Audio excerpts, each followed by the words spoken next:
오늘 은혜 받으실 말씀은 시편 40편 1절에서 3절까지의 말씀입니다. 시편 40편 1절에서 3절까지의 말씀을 다 함께 봉독하겠습니다. 내가 야훼를 기다리고 기다렸더니 귀를 기울이사 나의 부르짖음을 들으셨도다. 나를 기가 막힐 웅덩이와 수렁에서 끌어올리시고 내 발을 반석 위에 두사 내 걸음을 견고하게 하셨도다. 새 노래 곧 우리 하나님께 올릴 찬송을 내 입에 두셨으니 많은 사람이 보고 두려워하여 야훼를 의지하리로다. 아멘. 저는 오늘 시편 40편 1절에서 3절 말씀을 가지고 바닥에서의 은혜라는 제목 가지고 여러분과 은혜를 나누고자 합니다. 한번 따라하겠습니다. 바닥에서의 은혜. 바닥에서의 은혜. 먼저 자기를 축복하는 시간을 갖기를 원합니다. 아침에는 새벽에는 서로 인사시키는 게 아니라고 하더라고요. 자, 자기 자신에게 인사하겠습니다. 자기 자신에게 축복하겠습니다. 하나님이 나를 정말로 사랑하십니다. 하나님이 나를 정말로 사랑하십니다. 아멘입니까? 믿으십니까? 하나님이 너무 여러분을 정말로 사랑하여 주셔서 이 시간에 아침에 눈뜨게 하시고 일어나게 하시고 시간과 환경과 건강을 허락하여 주시사 특별히 큰 믿음을 허락하여 주셔서 이 자리에 불러 모으신 줄 믿습니다. 특별히 예배 가운데 하나님께서 기적을 베푸시려고 여러분을 불러주신 줄 믿습니다. 사랑하는 성도 여러분, 우리의 인생을 살다 보면 누구나 다 한 번쯤은 바닥을 경험하게 됩니다. 건강이 무너지고 관계가 끊어지고 믿음조차 흔들리는 순간이 찾아옵니다. 기도도 막히고요, 눈물이 말라버린 그런 자리, 그것이 바로 바닥인 것 같습니다. 어렸을 적에 어느 한 장례식장을 갔는데 아마 자녀를 잃었는가 봐요. 한 어머니가 아무 말도 못하고 그냥 땅바닥에 척 앉아가지고 멍하니 우독하니 먼 산을 보면서 아이고 하고 있더라고요. 보니까 자녀를 잃은 어머니예요. 어렸을 때였는데 그 목소리와 그 모습을 보고 그 슬픔이, 그 아픔이 밀려오더라고요. 그런데 제가 가끔 요즘 새벽 예배도 그렇고 금요철화도 그렇고 오늘도 아마 그럴 거예요. 저쪽 구석이나 저 위나 남아서 예배 끝나고 이렇게 들어가면 구석에 남아서 이렇게 막 기도하신 분이 있어요. 막 뜨겁게 기도하시는 분 있는가 하면 어떤 분은 흑흑흑흑하면서 눈물 흘려서 하고요, 목소리 죽여서 우신 분이 계신가 하면요, 또 어떤 분은 기도 소리도 안 들려요. 그냥 묵하게 기도하는 것.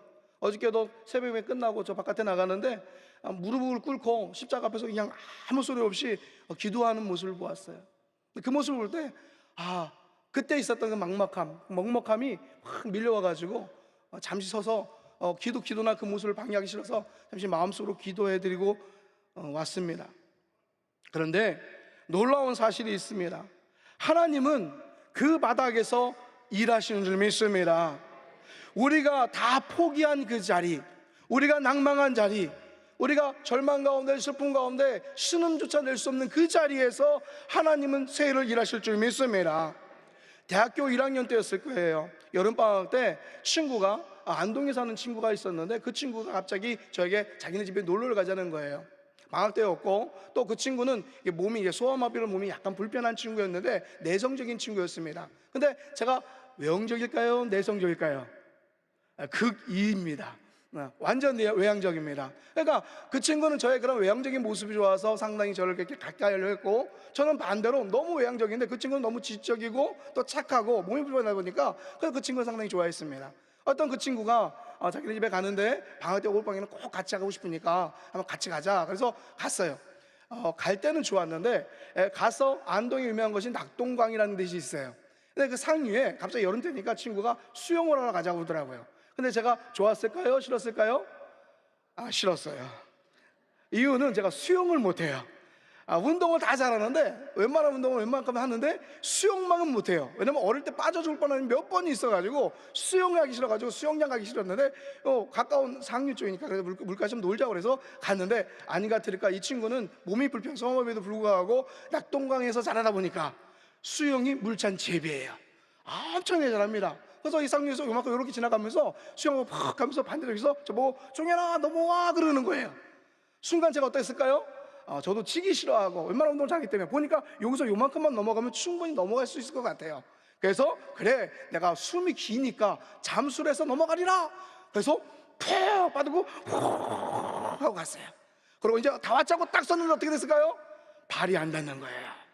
역시나 한 번, 두 번, 세 번. 우와, 그때 순간에 뚝 떠오르더라고요. 사람이 물에 한 번, 두 번, 세 번 들어가면 죽는다는 소리를 제가 들었거든요. 그러니까 세 번 들어갈 때 이제 죽었구나. 정말 힘도 없고 다시 올라설 힘도 없고, 그리고 그 순간에 정말 죽음 앞에 막 파도만처럼 막 지나가는 곳이 지나가면서 이제 이 친구는 어떡하지? 하나님 어떡할까요? 주님 하는데 뒤에서 갑자기 누가 훅 미는 거예요. 친구가 제가 힘이 세고 제가 이제 운동을 좋아하는, 그러니까 제가 이제 들어가면 자기도 잡혀 죽을 것 같으니까 정말 수영을 잘하는 친구니까 알고서 제가 기다렸던 거예요. 한 번, 두 번, 세 번. 그래서 뒤에서 훅 미는 거예요. 그 순간에 떨어져서 그러고서 딱 나가서 어떻습니까? 눈에 보이고 딱 보이는 거예요. 그래서 나가려고 발을 치는데 발이 닿아요, 안 닿아요? 안 닿아요. 그래서 발로 그냥 확 했습니다. 근데 딱 어디냐? 요만큼이야. 제가 1cm만 더 컸어도 저기서 여기 보이는데 도저히 나갈 수가 없는 거예요. 발부동을 막 치고 이제 숨도 쉬고 힘도 빠지고 어떡하지 족인데 하면서 발로 막 쳤어요. 다행히 제가 그래도 힘이 있어서, 얼마나 살려고 몸부림쳤으면 막 발부림 치니까 모래가 막 밀렸는가 봐. 엄지발가락에 딱 걸치는 거예요. 그래서 하면서 살살 안 되게 밀리면 하니까 싹 해서 나왔어요. 숨을 못 쉬겠더라고요. 그래서 막 물을 토하고 엎드려서 막 꾹꾹 누르고 막 하고 살았습니다. 이게 중요한 게 아니라 그 다음에 제가 수영에서 죽을 뻔하기 때문에, 그래서 이제 우리 자녀, 내가 수영을 못하니까 그래, 우리 애들은 이런 일을 겪으면 안 되겠다 싶어가지고 제가 우리 애들만큼 수영을 꼭 가르치자. 그래서 제가 일본에 선교사 갔었을 때 아이들 딴 거 다 안 가르쳤어요. 수영은 다 가르쳤어요. 그래서 첫째, 둘째, 셋째 다 하게 됐지. 물찬제비 정말 진짜 수영을 잘합니다. 근데 수영을 하러 이제 수영장을 갔는데 재미난 것을 발견했어요. 뭐냐면 수영을 처음 가르칠 때 그냥 막 물을 이렇게 하고 이걸 가르치는데 그게 아니더라고요. 사람 애를 이렇게 집어넣고 어떤 물 속에 들어가는 걸 가르치더라고요. 그래서 물을 봉 들었다가 뽕 막 차고 나오고, 봉 들어가고 뽕 차고 나오고, 뽕 들어가고 뽕 차고 나오고, 끝에까지 가도록 수영을 못하는데 풀장에서 이쪽 끝에서 저쪽까지 들어갔다가 나오고 들어갔다가 나오고, 그냥 들어가서 푹 숨 한 번 쉬고 또 들어갔다가 이렇게 나오는 거예요. 깨달았어요. 바닥 위에 내려가면 된다. 바닥으로 내려가면 다시 차가 올 수 있다. 괜히 내가 살려고 몸부림치고 호구에 발을 굴리면 어떻습니까? 나만 피곤하고 결국 죽을 수밖에 없다. 허둥지지 않고 차고 내려가자. 그렇습니다. 바닥은요, 절망의 자리, 포기의 자리, 이거는 실패의 자리가 아닙니다. 바닥으로 내려가는 것을 여러분 두려워하지 마시길 바랍니다. 공연히 공중에 떠서 막 불안해하거나 또 힘들어하거나 염려하지 마시기 바랍니다. 바닥에 떨어지지 않고 오히려 허구적대면 어떻습니까? 힘 빠지고 괴롭고 죽을 수밖에 없어요. 여러분, 오히려 용기를 가지시고 바닥으로 내려가십시오. 바닥은 다시 쏟아올 수 있는 능력의 자리인 줄 믿습니다. 그 바닥에서 다시 해가 쏟아오르듯이 힘차게 오르시기를 주의 이름으로 축원합니다. 여러분은 할 수가 있어요. 왜요? 우리의 전능자 좋으신 아버지 하나님이 우리와 함께 하시기 때문에 그렇습니다. 오늘 이 시간 하나님은 우리의 바닥으로 찾아오십니다. 그래서 그곳에서 우리의 음성을 들어주시고 우리를 건져주시고 우리를 세워주실 줄 믿습니다. 그분은 첫째로 바닥에서 들으시는 하나님이에요. 1절 말씀입니다. 내가 야훼를 기다리고 기다렸더니 귀를 기울이사 나의 부르짖음을 들으셨도다. 하나님은 높은 하늘 보좌에만 계신 분이 아닙니다. 낮은 곳, 절망의 자리, 눈물의 골짜기에서도 우리의 소원을 들으시는 줄 믿습니다. 다윗은 뭐라고 그랬습니까? 기다리고 또 기다렸다고 고백을 하고 있어요. 그러나 그 기다림 속에 하나님은 이미 들으시고 계셨던 것입니다. 창세기 39장에 보면 가장 최고의 바닥에서 고생하는 사람이 있어요. 요셉입니다. 요셉을 그리고 있는데 형들에 의해서 죽음의 웅덩이 바닥에 그가 던져집니다. 다시 종의 고난의 고통의 바닥에서 또 던져집니다. 다시 보디발의 아내 유혹의 바다에 던져집니다. 또 다시 버림받아 캄캄한 낭망의 감옥의 바닥에 던져진 요셉. 그러나 그 모든 고통의 바닥에서 형통케 된 요셉, 우리는 36장에서 그것을 볼 수 있어요. 요셉의 형통의 비결은 무슨, 승리의 비결은 무엇입니까? 39장, 창세기 39장에 보면 이렇게 되어 있어요. 하나님이 함께 하신다라는 표현이 4번이나 나옵니다. 2절에 야훼께서 요셉과 함께 하심으로 그가 형통한 자가 되어, 3절에 그의 주인이 야훼께서 그와 함께 하심을 보며 또 야훼께서 그의 범사에 형통하게 하심을 보았더라. 21절에도 야훼께서 요셉과 함께 하심으로, 23절에 야훼께서 요셉과 함께 하심이라. 여러분 인생에, 여러분의 삶에 하나님이 함께 하십니까? 지금 여러분 함께 하십니까? 요셉이요, 형통할 수 있었던 비결은 그가 위대해서도 아니에요. 그가 남보다 탁월한 능력도 있었던 것도 아니고 지혜가 있었던 것도 아니고 힘도 있었던 것이 아니에요. 다만 하나님께서 요셉과 함께 하심으로 그는 고난의 바닥에서 승리한 줄 믿습니다. 시편 34편 17절에 이렇게 기록되어 있습니다. 의인이 부르짖음에 야훼께서 들으시고 그들의 모든 환난에서 건지셨도다. 요나서 2장 2절에는 이르되 내가 받은 고난으로 말미암아 야훼께 불러 아뢰었더니 주께서 내게 대답하셨고 내가 수월의 뱃속에서 부르짖었더니 주께서 내 음성을 들으셨나이다. 사랑하는 성도 여러분, 하나님은 우리의 신음, 심지어 말이 되지 않는 우리의 깊은 한숨까지도 들으십니다. 우리가 부르짖으면 반드시 응답하여 주신다고 약속하여 주셨고 반드시 바닥에서 우리를 건져 주실 줄 믿습니다.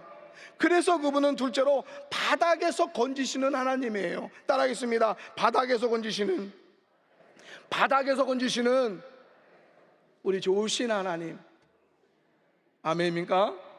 2절 말씀 봅니다. 나를 기가 막힐 웅덩이와 수렁에서 끌어올리시고 내 발을 반석 위에 두사 내 걸음을 견고하게 하셨도다. 다윗은 이렇게 표현합니다. 기가 막힐 웅덩이. 이게 기가 막힌 웅덩이가 좋은 웅덩이가 아니에요. 멋있는 웅덩이가 아니에요. 히브리 원문에 보면 기가 막히는 아마와 함께 절망적 깊이를 의미해요. 그래서 단순히 낮고 깊음의 그런 의미가 아니라 스스로 빠져나올 수 없는 절망적인 웅덩이, 현대적 표현으로 숨이 막히고 발이 묶인 한마디로 절망의 궁덩이라고 말할 수가 있어요. 이것은요, 사람이 스스로 빠져나올 수 있는 빠져나올 수 없는 그런 상황입니다. 빠져나올 수도 없는 그런 상황입니다. 어떤 웅덩이입니까? 죄의 웅덩이에요. 슬픔의 웅덩이에요. 절망의 웅덩이에요. 아픔의 웅덩이에요. 눈물의 웅덩이에요. 근데 이 모든 웅덩이는 어떻습니까? 늪과 같아서요, 살려고 버둥들고 삶으로 몸부림치면 칠수록 점점 더 빠져들어가게 되어져 있어요. 하지만 하나님은 그 웅덩이 속에서 손을 내미시는 줄 믿습니다. 그분은 멀리서 지켜보시는 분이 아니에요. 직접 들어오셔서 우리를 끌려오르시는 좋으신 하나님인 줄 믿습니다. 시편 18편 16절에 이렇게 기록되어져 있습니다. 그가 높은 곳에서 손을 펴사 나를 붙잡아 주시며 많은 물에서 나를 건져내셨도다. 이사야서 43장 2절 다 아는 말씀이죠. 내가 물 가운데 지날 때 내가 너와 함께 할 것이라. 강을 건널 때 물이 너를 침몰하지 못할 것이며 내가 불 가운데 지날 때 타지도 아니할 것이요 불꽃이 너를 사르지도 못하리라. 할렐루야, 할렐루야. 이 사실을 믿으십니까? 이 사실을 믿으십니까? 때로는 우리에게 주어진 밑바닥이 이해되지 않을 수가 있어요. 이해될 수가 없습니다. 그러나 그 바닥 속에 주님의 놀라운 뜻이 있음을 우리는 확실히 믿습니다. 우리가 애창하는 곡이 있어요. 복음성가 중에 애창하는 곡 여기에 우리 모인이라는 찬양이 있는데요, 2절 가사에 보면 이렇습니다.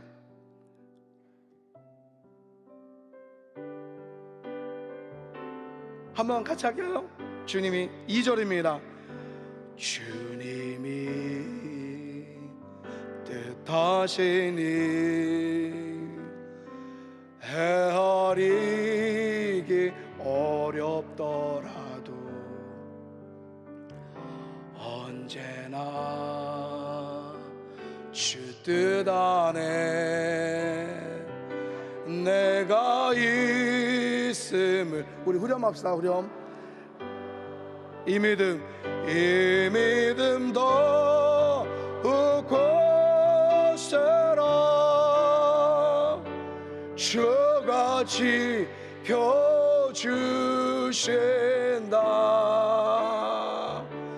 어두운 밤에도 주의 밝은 빛 인도하여 주신다. 이 사실을 믿으십니까? 그래요. 우리는 나의 여정을, 인생의 여정을 다 일하지 못합니다. 그러나 내가 원하지 않는 일로 바닥에 떨어질지라도 나의 모든 삶은 주님 뜻 안에 있음을 믿으시길 바랍니다. 함께 고백하겠습니다. 나의 모든 삶은 주 뜻 안에 있습니다. 다시 한번 고백합니다. 하나님은 나를 건지시는 분입니다. 그래서 나는 다시 일어날 수 있습니다. 여러분, 일어나십시오. 일어나시길 바랍니다. 절망 가운데, 고통 가운데, 낭만 가운데, 할 수 없음 가운데 일어나시길 바랍니다. 여러분은 결코 혼자가 아닙니다. 그분은 셋째로 바닥에서 세우시는 하나님입니다. 2절 후반부와 3절을 한 번만 읽겠습니다. 내 발을 반석 위에 두사 내 걸음을 견고하게 하셨도다.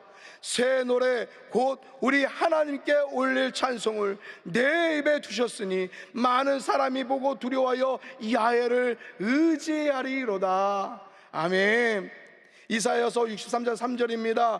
무릇 시온에서 슬퍼하는 자에게 화관을 주어 그 죄를 대신하여 기쁨의 기름으로 그 슬픔을 대신하여 찬송의 옷으로 그 근심을 대신하시고 그들의 의의 나무 곧 야훼께서 심으신 그 영광을 나타낼 자라 일컬음을 받게 하려 하심이라.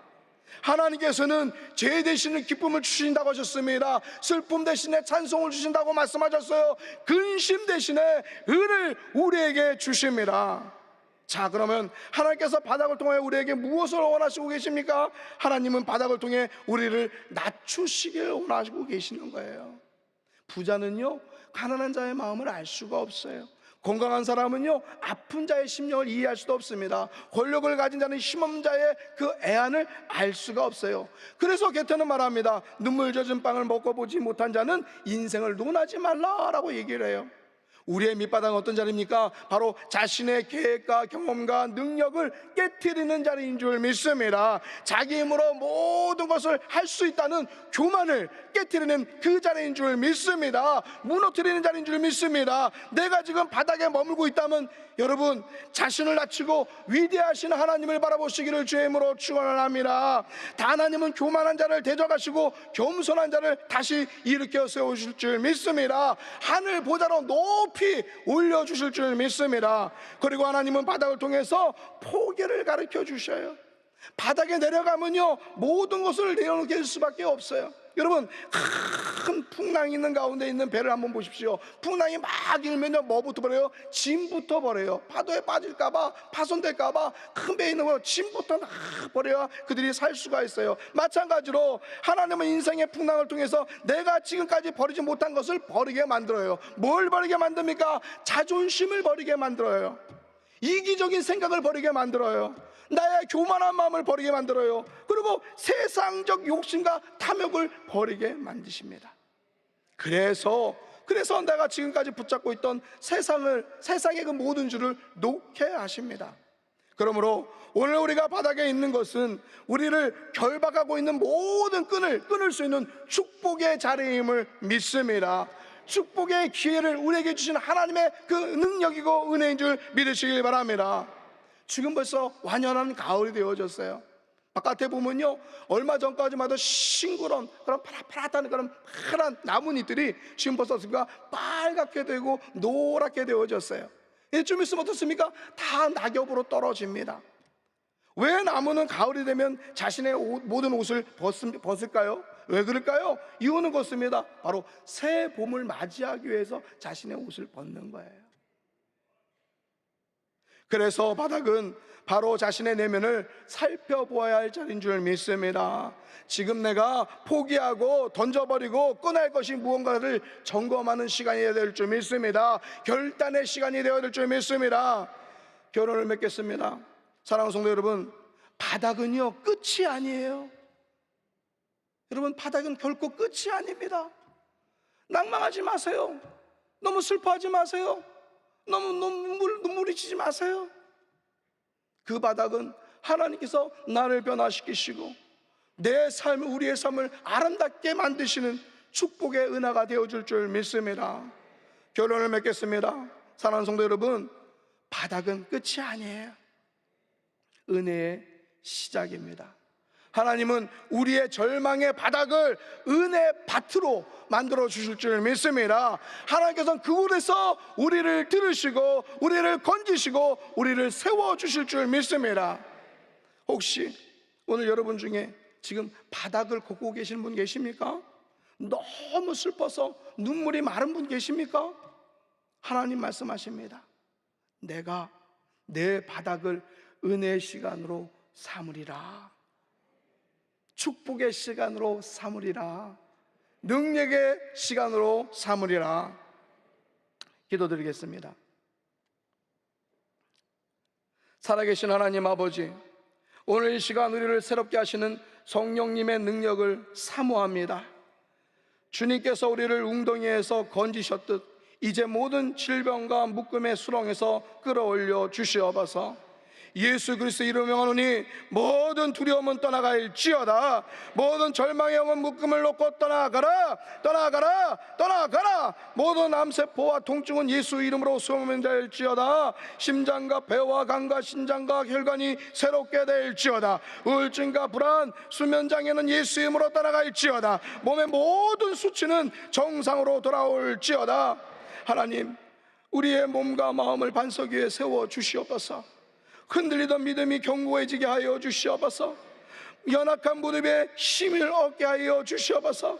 닫힌 길을 열리게 하여 주시옵소서. 무너진 관계가 회복되게 하여 주시옵소서. 성령님, 지금 이 자리를 덮어 주시옵소서. 주의 바람이 불게 하여 주시옵시고 기쁨의 기름이 흐르게 하여 주시옵시고 모든 아픔 자리에서 하나님의 사랑과 생명이 넘쳐나게 하여 주시옵소서. 특별히 오늘 귀한 예물로 소망을 담아 하나님께 올리는 손길들이 있습니다. 축복하여 기적을 베풀어 주시옵시고 30배, 60배, 100배로 축복하여 주시옵소서. 30배, 60배, 100배로 풍성히 거둬들이게 하여 주시옵소서. 그래서 복을 받게 하여 주시옵시고 강건함으로 누리게 하여 주시옵시고 구제와 섬김으로 나누게 하여 주시옵소서. 감사드리오며 사랑하신 예수님의 이름으로 기도했사옵나이다. 아멘. 주의 이름으로 예배를 마치겠습니다. 하늘에 계신 우리 아버지여, 이름이 거룩히 여김을 받으시오며 나라가 임하시오며 뜻이 하늘에서 이루어진 것 같이 땅에서도 이루어지이다. 오늘 우리에게 일용할 양식을 주시옵고 우리가 우리에게 죄 지은 자를 사하여 준 것 같이 우리 죄를 사하여 주시옵고 우리를 시험에 들게 하지 마시옵고 다만 악에서 구하시옵소서. 나라와 권사와 영광이 아버지께 영원히 있사옵나이다. 아멘.